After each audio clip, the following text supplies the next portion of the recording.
Biden's best play to avoid war in the Middle East. If the Biden administration's objectives are to avoid war in the Middle East and keep America safe, continuing to apply the thoroughly discredited maximum pressure campaign is the last thing the new president should do. Though it may appear counterintuitive, withdrawing all our combat troops from Iraq and Syria is Biden's best play. Some analysts suggest that the best way for Biden to respond to Iran's actions is to continue applying pressure to Tehran. But overwhelming evidence screams that maximum pressure on Iran has been an abysmal failure. However flawed the 2015 Joint Comprehensive Plan of Action, or JCPOA, the Iran nuclear deal, might have been, it succeeded in placing significant constraints on Iran's military and materially reduced its stockpiles of nuclear materials. It also limited, though did not end, Iran's troubling actions in the Middle East.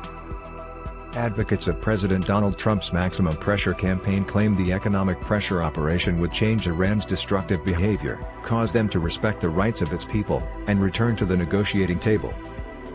Since the United States unilaterally withdrew from the JCPOA in 2018, Iran has significantly increased its production of reprocessed nuclear material, escalated its belligerent behavior in the region, and expanded its military training exercises in recent months. Advocates of maximum pressure regularly cite these actions as evidence that more pressure needs to be applied. But Iran has openly signaled that its provocative behavior is temporary and can be reversed. In December, Iran's parliament passed a new law further restricting adherence to the JCPOA. Speaker of Parliament Mohammad Bagher Ghalibaf said the restrictions came as a result of years of what he called a one-sided game resulting from Washington's withdrawal from the JCPOA while demanding full compliance from Tehran. Iran's parliament said it will return to compliance if the one-sided game. Maximum pressure has not produced any of the benefits its advocates claimed it would.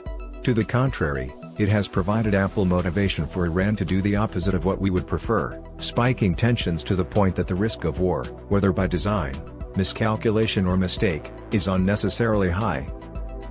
In truth, Iran is a weak and declining power in the Middle East that is more than balanced by other countries in the region, and it poses little threat to America. Its military has limited ability to project power beyond its borders and littoral waters. Tehran can, however, launch several variants of ballistic and cruise missiles throughout the region, and employ special operations troops and other militias. Almost the only way Iran poses a threat to America is by our relatively exposed troops in Iraq and Syria. Our troops in those two countries do nothing to protect or defend American interests. The only beneficiaries are the government in Baghdad and the Kurds in Syria. Our troops are presently risking their lives daily, yet do not have militarily attainable objectives that would signal the end of the operation.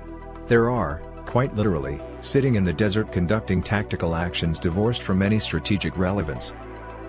America's armed forces should be used only for missions directly related to our security, and the lives of the men and women who wear the uniform should never be asked to risk their lives and limbs for strategically inconsequential missions. Withdrawing our troops from Iraq and Syria will significantly reduce America's exposure to any Iranian adventurism in the region, and significantly lower the risk of an unnecessary war for the United States. Many in Washington believe that to withdraw any U.S. troops from any deployment ever will increase our risk of attack. Evidence that has piled up over the past 2 decades sharply refutes that claim. The Biden administration has a chance to end such failed policies, withdraw our troops from unnecessary danger, and strengthen our national security.